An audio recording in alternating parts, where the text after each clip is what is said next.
In this video, we're going to be talking about the boss skill tree, why it should be your primary focus as you get into tier 15 maps, how to unlock all 10 points, and some tips to make it easier for you.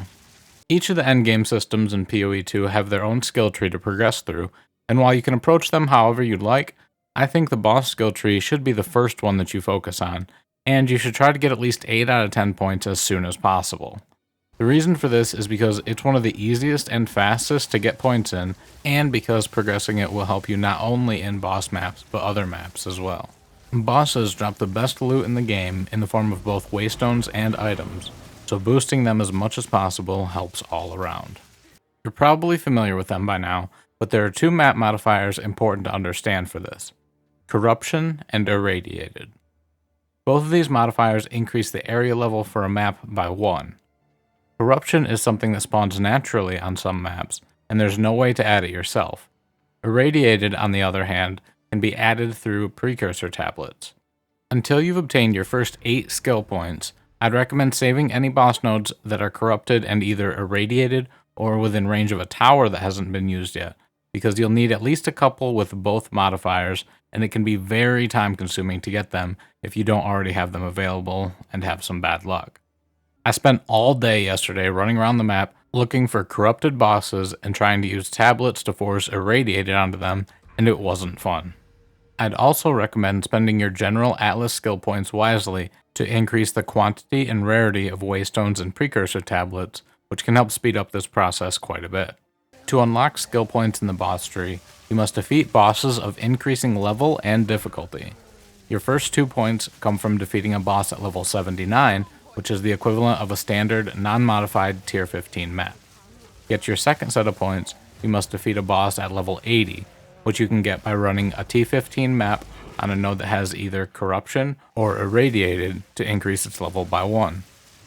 The next 2 come at level 81, which would be a T15 map that has both Corruption and Irradiated, with your fourth set requiring using a T16 Waystone on a map that's both Corrupted and Irradiated.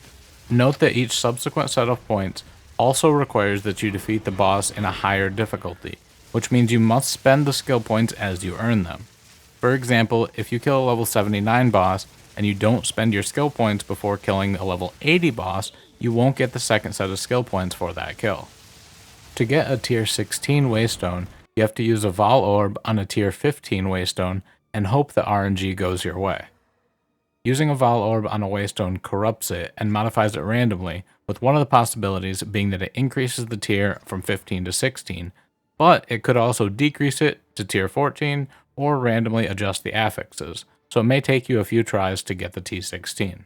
Once you have 8 points in the tree and get the skill Organized Forces, all maps containing bosses become irradiated automatically, which means that your irradiated precursor tablets go further and can affect more nodes, increasing their level and rewards.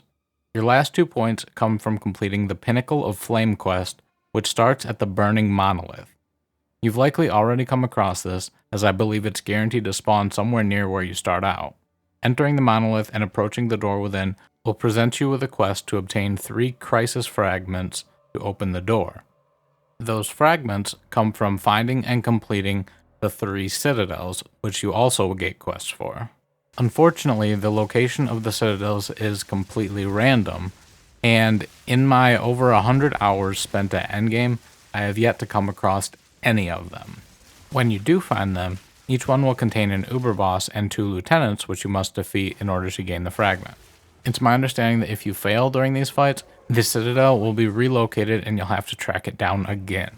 After you've defeated all 3, you can take the fragments back to the Burning Monolith, where you can then fight the Pinnacle boss to get your final 2 skill points. I'm guessing that this whole process is something that will change during early access based on feedback, because as it stands, it's a monumental task just to find the 3 Citadels.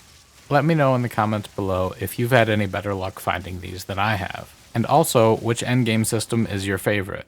I'll probably be putting out videos on some of the other systems as I dig into them a bit more while I'm looking for these Citadels. If this video helped you out, be sure to give it a like or subscribe to the channel. Helps me a ton, and I'll be sure to keep the PoE 2 videos coming. As always, thanks for watching. Catch you in the next one.